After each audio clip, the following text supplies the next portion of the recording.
Good morning, students. So, in today's lecture, we'll be discussing the representation of the sparse matrix, and we'll be also discussing the operations done on the sparse matrix. So, in the previous lecture, we have already discussed what do you mean by the sparse matrix and how it will represent. So, I hope you understand the concept of a sparse matrix. Once again, I'll just brush up your previous things that what do you mean by the sparse matrix. Sparse matrix क्या होती है? Sparse matrix is that matrix in which we have lot of number of zeros and very few number of non-zero values.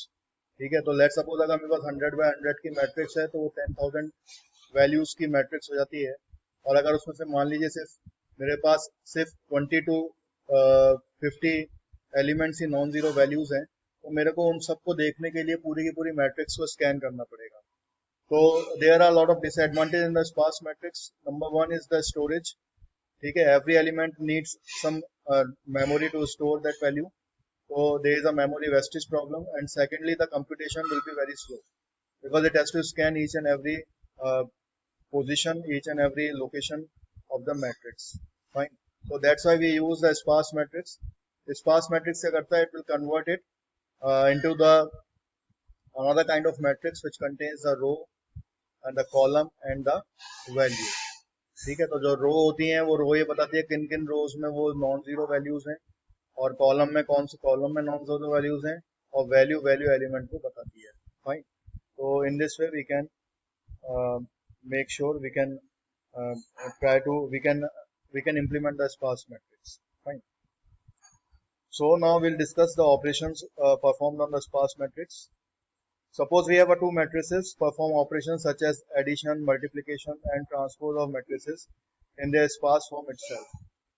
The result should consist of three sparse matrices, one obtained by adding the two input matrices, one by multiplying the two input matrices, and one obtained by the transpose of the first matrix. ठीक है, तो basically अगर मैं addition कोई operation perform करने वाला हूं तो बट ऑब्वियस है कि I need two input matrix and one output matrix. और अगर कोई मैं मल्टीप्लिकेशन मतलब कोई भी मैं अर्थमेटिक ऑपरेशन करूंगा, चाहे वो मल्टीप्लिकेशन हो, डिवीजन हो, एडिशन हो या सब्ट्रैक्शन हो, I need two matrix as a input and one matrix as a output. But transpose के केस में क्या होता है कि we require only one matrix, तो एक ही मैट्रिक्स को हम ट्रांसपोज कर सकते हैं. So that is the thing. So we will be discussing in this session we will be discussing only the transpose matrix, how to convert one matrix into the transpose matrix, and in the second part we will be discussing the addition operation. ठीक है, rest of the operation like multiplication operation will be performed by yourself. So in this lecture we have to only see the representation of the sparse matrix. So in your syllabus there is there is no question of implementing the sparse matrix by using data structure or C language. Fine. So that is the out of scope from the syllabus. But in case if you want to implement the sparse matrix, you can implement by using C also, by using C++ and by Python, whatever you want. So you can have a hands-on by using that. Fine. So let's move on. So first of all, we will see the first operation, that is the transpose on the sparse matrix.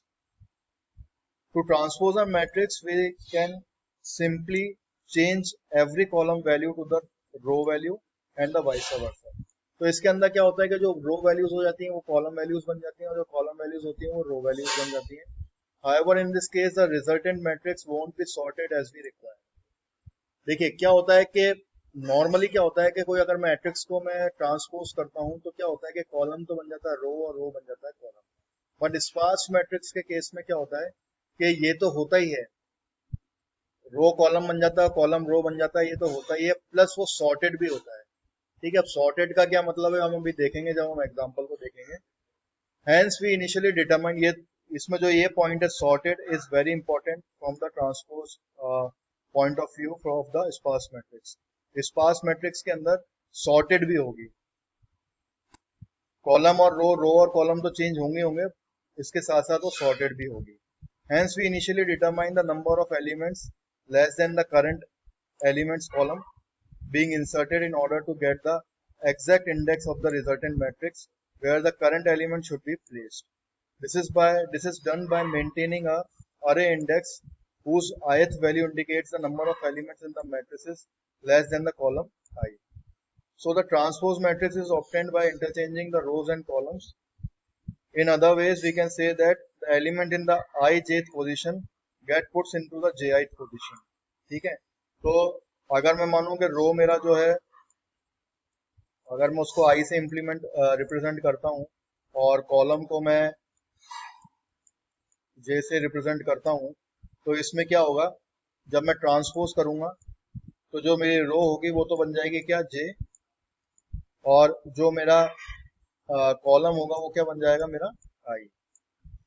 तो मेरे को क्या करना है, इसको i से और j से इसको इंटरचेंज करना है, और उसके साथ साथ मुझे क्या करना है, उसके साथ साथ मुझे उसकी सॉर्टिंग भी करनी है. So that is the most important part. अगर एक नॉर्मल मैट्रिक्स की मैं बात करूं तो उसके अंदर सिर्फ यही केस होता है, खाली रो कॉलम बन जाती है और कॉलम रो बन जाता है. लेकिन अगर मैं स्पार्स मैट्रिक्स की बात करता हूं तो स्पार्स मैट्रिक्स के अंदर सॉर्टिंग भी होती है. तो ये किस तरीके से होगा, that will be seen in the coming slide, जब हम एक एग्जांपल को डिस्कस करेंगे. तो again I will be explaining that the transpose of matrix is obtained by interchanging the row and the columns. In the other way, we can say that element in the ij position gets puts in the ji position. Transpose of matrix b1 is obtained by b2 by inserting ij. Element of b1 as ji, element of in the b2. Fine. तो मैंने ये दो तरह की matrix use करी, एक तो b1 है, एक b2 है. b1 मेरी वो मैट्रिक्स है जिसको ट्रांसपोज करना है, और B2 मेरी वो मैट्रिक्स है जो मेरा आउटपुट निकलेगा, जो मेरी रिजल्टेंट मैट्रिक्स निकलेगी. सो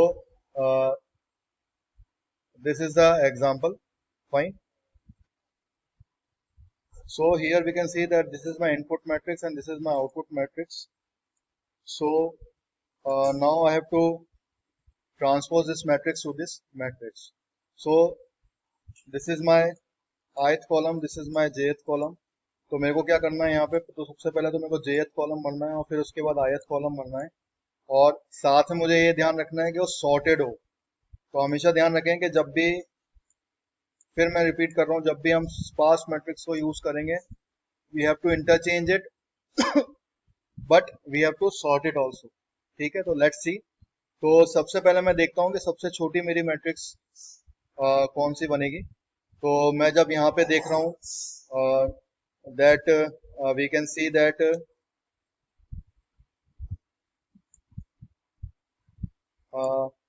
मैं इसको थोड़ा सा मिनिमाइज कर लेता हूँ so that we can have a look here. तो जब मैं jth को देखूंगा सबसे पहले, तो jth में सबसे छोटा एलिमेंट मेरे पास कौन सा है, 1. 1 के कंपैरिजन में और कोई एलिमेंट नहीं है, तो सबसे पहले मेरा 1 आ जाएगा यहाँ पे. तो मैं यहाँ पे लिख दूंगा 1, क्योंकि मेरे को सॉर्टेड करना है. तो जब मैं इस कॉलम में देख रहा हूँ तो कॉलम में सबसे छोटी वैल्यू मेरे पास क्या है, 1 है. तो 1 को मैंने सॉर्ट कर दिया, और सॉर्ट करने के बाद मैंने यहाँ लिख दिया, और इससे रिलेटेड जो भी इसकी रो होगी वो यहाँ पे आ जाएगी. तो यहाँ पे पहले मैंने 1 लिख दिया, फिर उसके बाद मैंने 4 लिख दिया, और साथ में इसके लिख दिया मैंने 15. So now you can see that कि मैंने यहाँ पे इसको ट्रांसपोज कर दिया है. फिर मैं एक बार समझा देता हूँ. सबसे पहले मेरे को इसको कॉलम को देखना है जो jth है. इस कॉलम में जो सबसे छोटा एलिमेंट है मुझे उसको पकड़ना है. तो सबसे छोटा एलिमेंट मेरा कौन सा है, इसके अंदर 1 है, और उसके करस्पॉन्डिंग मेरे पास जो दूसरी ith की जो कौन सी वैल्यू है वो है 4, और उसके बाद आ जाएगा 5. क्योंकि यहाँ पे 1 ही सबसे छोटा है, तो कहीं पे कहीं तक कोई क्लैशिंग नहीं है.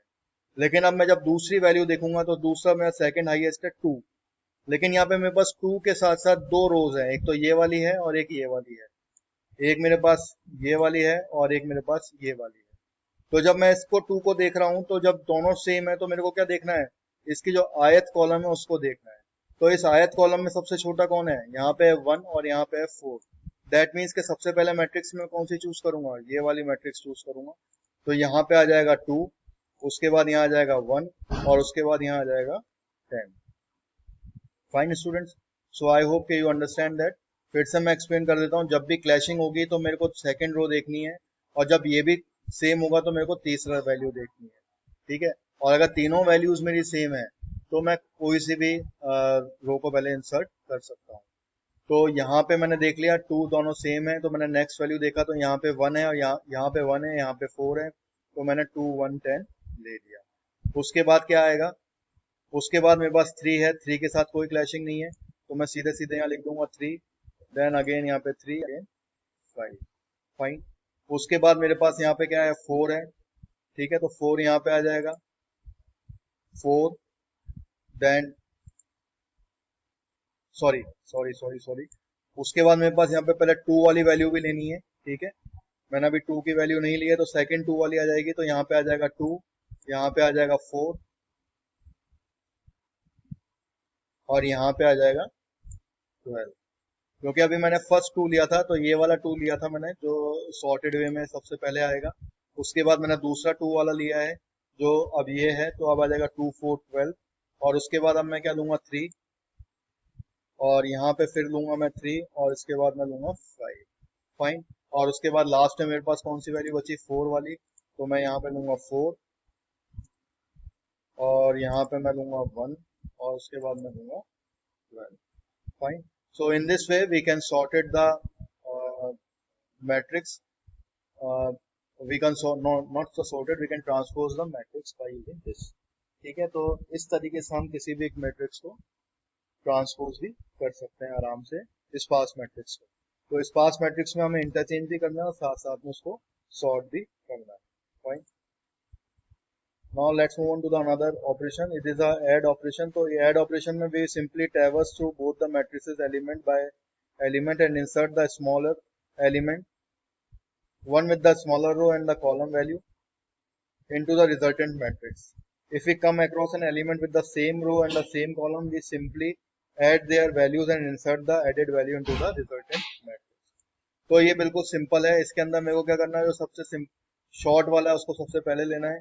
तो यहाँ पे मैं देखूंगा, यहाँ पे सबसे पहले है 1 2 10 और यहाँ पे 1 3 8, तो मेरे पास क्या आ जाएगा यहाँ पे 1 2 10, क्योंकि 1 2 10 और 1 3 8 में 1 2 10 छोटा है, तो सबसे पहले यहाँ पे आ जाएगा 1, देन 2, देन 10। उसके बाद मैंने ट्रेवर्स किया यहाँ पे, तो 1 4 12, तो 1 4 12 में से 1 3 8 पहले आएगा क्योंकि 1 3 8 छोटा है, यहाँ आ जाएगा 1, देन 3 एंड देन 8, ठीक है। अब मैं सेकंड रो को लूंगा, 1 4 12 और 2 4 23 में कौन सा बड़ा है, पहले आएगा 1, देन 4 एंड देन 12, और फिर उसके बाद आएगा 2, देन 4 एंड देन 23। उसके बाद तीसरी रो ली मैंने 3 3 5, और यहाँ पे भी मैंने देखा 3 3 9, तो दैट मीन्स कि मेरी ये रो और ये वाला जो कॉलम है ये दोनों मेरा सेम है। तो जब रो और कॉलम वैल्यू सेम होंगी तो उसमें क्या करना है, मेरे को एडिशन करना है। तो यहाँ पे तो मैं लिख दूंगा 3, यहाँ पे मैं लिख दूंगा 3, और उसके बाद जब मैं 5 और 9 को ऐड करूंगा तो क्या हो जाएगा, ये 14, फाइन। तो मेरे को ये दोनों वैल्यूज तो सेम ही रखनी है, और जो वैल्यू वाला कॉलम है उसको मेरे को ऐड कर देना है। तो यहाँ पे 3 3 को तो मैंने सेम रखा और 5 और 9 को मैंने ऐड कर दिया, तो ये बन गया 40, फाइन। उसके बाद मैंने देखा 4 1 15 4 1 20, दैट मीन्स के रो वैल्यू कॉलम वैल्यू दोनों सेम है, तो रो वैल्यू कॉलम वैल्यू पहले मैं लिख दूंगा यहाँ पे 4, और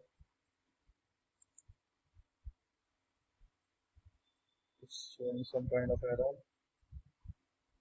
मतलब सॉरी नॉट एरर, ये प्रोसेसिंग हो रही है पावर पॉइंट की। और यहाँ पे आ जाएगा 1, और जब मैं 15 और 20 को ऐड करूंगा तो यहाँ पे आ जाएगा 35, ठीक है। उसके बाद 4 और 2 ये दोनों भी रो वैल्यू और कॉलम वैल्यू सेम है, तो यहाँ पे आ जाएगा 4, उसके बाद आ जाएगा 2, और उसके बाद जब मैं 12 और 25 को ऐड करूंगा तो बन जाएगा 37। So in this way we can add the two sparse matrix, we can perform the addition operation on the two sparse matrix, and this is my resulted matrix. Okay, so I hope you understand the concept of operation of sparse matrix. So in your, as per your syllabus, we have to only represent the sparse matrix, the transpose matrix or addition matrix, fine. So इस तरीके से हमें करना है, and we have to follow it. So by this I end up this lecture. Or in the next section we'll be seeing that the insertion, deletion and the traversing in the linked list. ठीक है, वो part मेरा रह गया था, तो मैं उस चीज को कवर करूंगा in the next. Thank you.